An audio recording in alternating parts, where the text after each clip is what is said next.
A clay tablet pulled out of the ground in Iraq, pressed and baked more than 2,500 years ago, describes a man who was lifted off his throne, pulled up into the council of the gods, shown the secrets of heaven and earth, and handed a tablet that no human being was ever supposed to read, and then the man vanishes. No death, no tomb, no grave the kings who came after him could point to. He is taken up, given the secret, and the record simply goes dark. The strangest part is not what the gods showed him. It is that the Bible tells almost the exact same story, about a different man, with the same details in the same order, and the clay tablet is the older of the two. His name was Enmeduranki, and almost no one alive has ever heard it. By the end of this, you will understand why a name this important was allowed to disappear, what was actually written on the tablet the gods gave him, and why the people who first told this story pressed it into clay and then buried it in the sand of a city that worshipped the sun. He lived in a world that was not ours. The Sumerians kept a record we now call the King List, a long document copied and recopied for centuries, and its opening lines describe something that sounds impossible. It says that in the beginning kingship descended from heaven, and it names the kings who ruled the earth before the great flood, and the reigns it gives them are not human reigns. The first king ruled for 28,000 years, the next for 36,000. The numbers climb into the tens of thousands, a line of godlike rulers over a world that had not yet been drowned. Whatever those numbers meant to the people who carved them, the tablet itself is real. It sits in museums, and it is one of the oldest historical records the human race possesses. And buried in that list of impossible kings, in the 7th position, is the man this video is about. He was the king of a city called Sippar, and Sippar was no ordinary city. It was the city of Shamash, the sun god, the god of justice who was believed to see every deed done on earth because the sun sees everything, the one who dragged every hidden thing into the light. At its heart stood his temple, the Ababar, the shining white house from which he rose each morning to cross the sky and read the hearts of men. To be the king of Sippar was to be the king who lived closest to the eye that misses nothing. And the tablets say that the sun god, and the storm god beside him, chose this particular king for something that had never happened to a man before. We know the story because of a single tablet, recovered from the great library of the Assyrian king, Ashurbanipal, translated and published by one of the most respected cuneiform scholars of the 20th century, a man named Wilfred Lambert, in a journal article in 1967. This is not folklore passed down by word of mouth. It is a text in a known language that you can read today. For more than 2,000 years, no living person could read a single word of cuneiform, until a handful of obsessive scholars cracked the dead language sign by sign, and the buried tablets of Mesopotamia began to speak again. The account of the king who was pulled into heaven is one of the voices that came back out of that silence, dug out of a palace that had burned and collapsed, and baked it hard in the ground. And here is what it says happened to Enmeduranki. The two gods, Shamash the sun and Adad the storm, brought him in. Not a vision he had from a distance. They brought the man into their presence, into the assembly where the gods sit. And you have to understand what that assembly was to a Mesopotamian, to feel the weight of a mortal being let inside it. They believed the great gods met in a divine council, a court where the fates of the coming age were argued and decided, what would rise and what would fall, which cities would stand, and which kings would die in their beds. Nothing that happened on the earth below happened, they believed, without first being spoken aloud in that room. The destinies of the entire world were set there. It was the most exclusive and most terrifying place in all of existence, and no human being had any business within 1,000 miles of it. And they brought a man of mud and bone in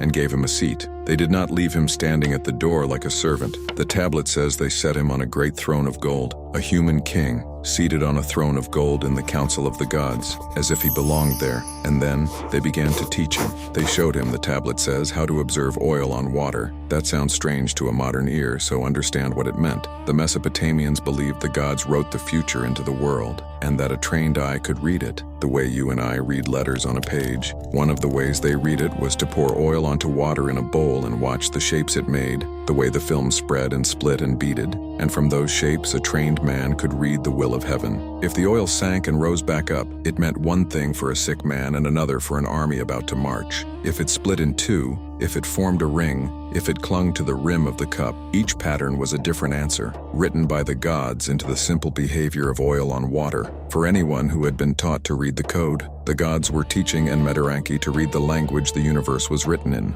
and that was only the beginning. They showed him the secret of the sky and the secret of the earth, and then they put into his hands the thing that matters most for our story. The tablet calls it the Tablet of the Gods, a tablet that held, in its own words, the secret of heaven and the underworld. To the Mesopotamians, this was not a book to study. They believed the gods kept the fates of kings and cities, and the turning of the whole world written down in heaven. A hidden ledger of everything that was going to happen, and what they placed in this man's hands was a page out of that writing, the script the universe itself was being read from. No priest, no hero, no other king in any story they ever told was handed that. Only this one man in the city of the sun. The gods handed a human being their own writing, the hidden knowledge that belonged to them alone, and they placed it in his hands and closed his fingers around it. A mortal man, a king of mud brick cities on a hot river plain, seated on a throne of gold in the one place no living person was ever supposed to stand. Whatever else this story is, that single image was burned into the Mesopotamian mind and kept alive for 2,000 years. And one piece of what they taught him is the eeriest of all, because you can still go and look at it. They taught him the secret of the liver. The Mesopotamians believed that when an animal was sacrificed, the gods wrote a message on the liver of that animal, a message about what was coming, and that a trained diviner could read the liver the way an astronomer reads the stars. In the British Museum, there are clay models of sheep livers made thousands of years ago, divided into regions and covered in cuneiform notes, teaching aids for the men learning to read the future in flesh. You can stand in front of the case and look at the actual object. The knowledge the gods are said to have given Enmeduranki on that golden throne is the same knowledge those clay livers were built to teach. The line runs unbroken from the throne of the gods to the glass case in London. And this was not a ritual at the edges of their world. It sat at the dead center of power. No army marched, no temple was founded, no prince was named heir, until a diviner had opened an animal and read what the gods had written inside. Real letters survive between kings and their diviners, in which a ruler holds an entire army in place for weeks because the signs were wrong. And when the omens turned truly dark, when they warned that the king himself was marked to die, the Mesopotamians did something that tells you exactly how seriously they took all of this. They did not ignore the sign. They took an ordinary man, a gardener, a prisoner, a nobody, and they put him on the throne. They dressed him in the royal robes, called him king, and let the death that was coming for the real king fall on the substitute instead. The true king hid among the servants as a commoner until the danger passed, and then the stand-in was quietly put to death, his task complete, the omen satisfied with the wrong man. And this is not a guess about how their minds worked. It is in the records of the Assyrian court. The great king Esarhaddon, who ruled an empire, went into hiding as a commoner more than once while a substitute sat on his throne in his place, and the letters of his own scholars discuss it plainly. The enthroning, the waiting, the killing, as a solemn procedure that had to be managed exactly right. And once, the records say, it went sideways in the most chilling way possible. A king of the city of Isin named Enmeduranki, facing exactly this kind of warning, put his own gardener on the throne as the substitute, a man named Enlilbani, and stepped aside to wait out the danger. And then the real king died anyway, suddenly, on his own, while the substitute was still sitting on the throne in his place. And the gardener simply stayed. He was already robed, already enthroned, already proclaimed king to satisfy the omen, and now there was no one left to step back into the role. A nobody who had been raised up to die in another man's place became the actual ruler of the city, and the king lists record him as a real king who went on to reign for years. That is how completely these people lived inside the will of the signs. Whole reigns were run around what these men read in a bowl of oil and the liver of a sheep, and every one of them traced his authority back to a single king who had been handed the method by the gods themselves. Now this is the point where, if you have spent any time on the internet, a particular voice starts whispering in the back of your mind. A king pulled up into the sky by shining beings, secret knowledge handed down from above. Surely, the voice says, this is the proof. The gods were astronauts, the throne was a craft, heaven was a ship, and I want to deal with that directly because the channel you are watching does not deal in that, and the truth is both stranger and more important than the alien story. The tablet does not describe a machine. It describes Shamash, who is the sun, and Adad, who is the storm. These are not visitors from another world. They are the great gods of the Mesopotamian sky, worshipped in temples, prayed to every morning. The powers the people believed ran the heavens. What the tablet records is a religious experience, a king being brought into the council of his own gods and given their sacred knowledge. The men who wrote it were not hiding a spaceship. They were explaining where their most secret and most powerful tradition came from. And that tradition is the real treasure here, not a flying saucer, because of what Enmeduranki did next. He came back down and he founded a priesthood. The tablet says he taught the secret to the men of 3 cities, to Nippur and Sippar and Babylon, and from him descended the order of the diviners, a guild of priests called the Baru, the seers, the men trained to read oil and liver and sky and tell kings what the gods intended. For more than 1,000 years after Enmeduranki, no Mesopotamian king went to war, founded a temple, or named an heir without a Baru priest, reading the signs first. Entire empires turned on what these men saw in a bowl of oil, and every one of them traced their authority back to a single source, to one antediluvian king who had been pulled up into the council of the gods and handed the tablet. He was their Moses, the man who first carried the secret down from above. His name was the charter the whole profession stood on, and they guarded it like blood. To become one of these diviners, a man could not simply be clever, or devout, or willing. The texts say he had to be of pure descent, of the seed of Enmeduranki himself, his lineage traced back without a single stain to the king the gods had taught. A candidate with the wrong ancestry, or a blemish on his body, was turned away from the secret no matter how gifted he was. The knowledge was sworn, oath-bound, passed from father to chosen son behind closed doors, because they believed it was the literal property of the gods, lent once to one man and entrusted only to his true bloodline. For 1,000 years, the most powerful secret in the ancient world was kept inside a sealed circle of men who all claimed to carry the blood of a king who had been pulled into heaven. That is how seriously they took the question of where it came from. And yet the man himself simply stops. Read the tablet to the end and there is no death of Enmeduranki, no funeral, no tomb, no account of his last days the way the records lovingly describe the deaths of later kings. He is taken up, he is given the secret, he founds the line, and then the man dissolves out of the story, and only the knowledge remains. The 7th king before the flood walks into the assembly of the gods, and never fully walks back out of it as a man. What comes back down is the tablet. The person vanishes into the light and leaves the secret behind. That is the literal shape of the record, and it is the reason a title can honestly say, he vanished from history. The diviners kept his knowledge alive for 1,000 years and let the man himself fade into a single name at the top of their charter. And now hold all of that in your mind, every detail of it, because here is the thing that should put a chill down your spine. The 7th ruler before the flood, taken up into the presence of God, shown the secrets of heaven and earth, given the heavenly tablets with his own hands. Then he vanishes, no death recorded, leaving the knowledge behind. You may think you have never heard this story. You have. You have heard it your whole life. It is the story of Enoch. Open the book of Genesis and count the generations from Adam. Adam, then Seth, then Enosh, Kenan, Mahalalel, Jared, and the 7th name on that list is Enoch, the 7th from Adam, exactly as Enmeduranki is the 7th king of Sippar. And what does the Bible say about Enoch? In a single strange verse that has puzzled readers for thousands of years, it says Enoch walked with God, and he was not, for God took him, not died, not buried, taken, pulled up, the same way the clay tablet says the gods pulled up the king of Sippar. And the tradition did not stop at that one verse. There is an entire book, the Book of Enoch, that fills in what happened after God took him, and it describes Enoch being carried up through the heavens, shown the secrets of the cosmos, the storehouses of the stars and the winds and the workings of the sky, and given heavenly tablets to read and to copy and to bring back to mankind. The 7th man, taken up, shown the secrets, handed the tablets, returning with forbidden knowledge. It is the same story, beat for beat, and the New Testament itself flags it. In the letter of Jude, near the very end of the Bible,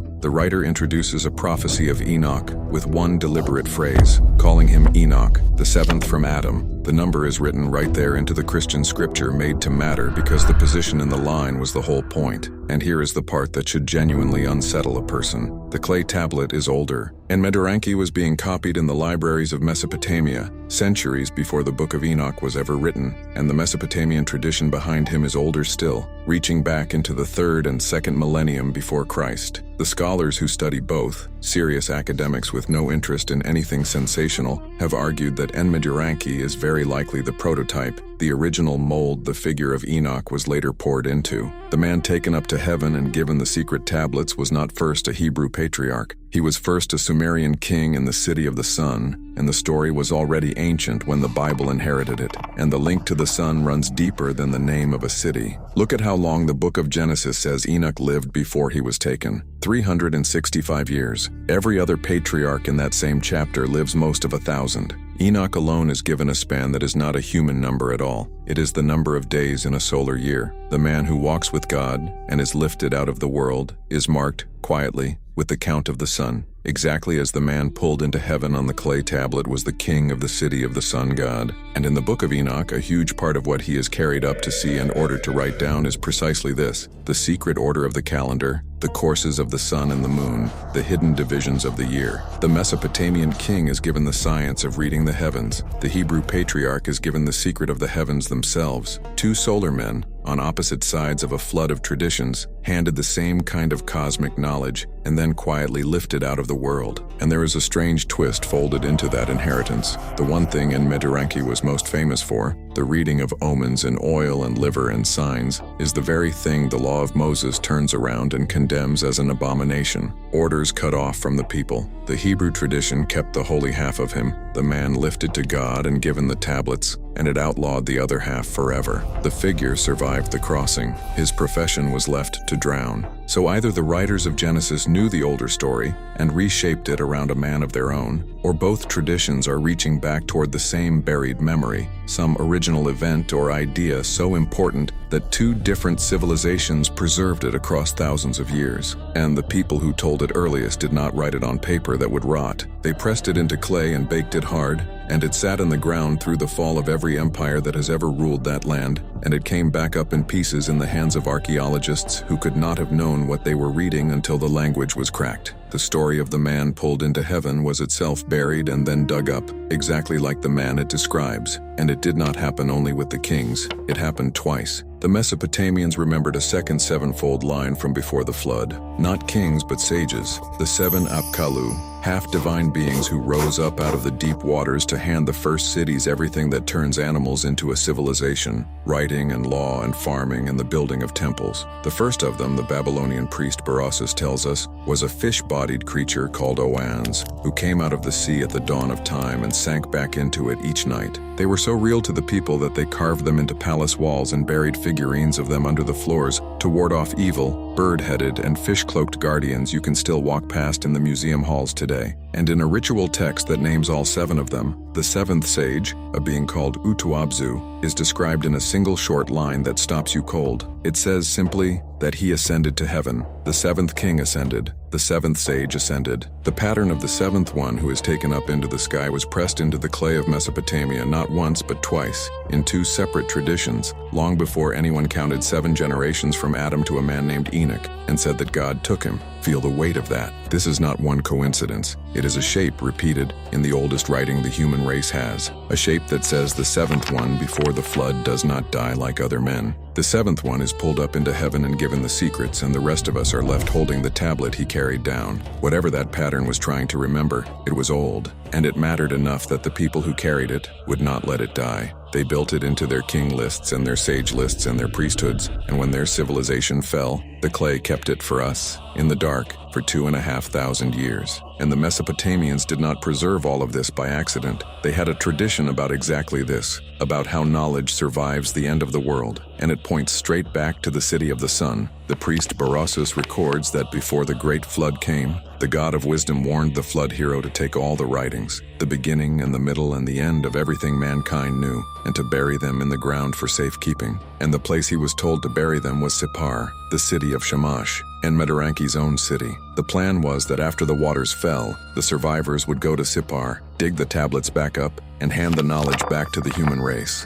Sit with how perfect that is. The same civilization that gave us the seventh king pulled into heaven also gave us a story about deliberately burying the sum of all human knowledge in his city so that it could be dug back up on the far side of the end of the world. They were, in their own myth, the first people to bury a tablet on purpose so that the future could read it. And here we are, on the far side of their world, doing the exact thing the story said we would, digging it up, reading it back, If this opened a door in your mind you did not know was there, write the word Sippar in the comments. Sippar, the city of the sun, where a king was pulled up into heaven, handed the tablet of the gods, and then vanished from the record he had been written into, leaving only the buried clay that finally gave him back to us. Write Sippar so I know you stayed to the end, and so I know you want the next tablet because there are more of these in the ground than anyone has read, and every one we pull up rewrites a little more of what we thought we knew. Subscribe to the buried tablet, and every week we dig another one of these out of the earth and read it back to life, because the oldest stories the human race ever told were not written on paper. They were pressed into clay and buried, and the clay has been waiting a very long time for someone to listen.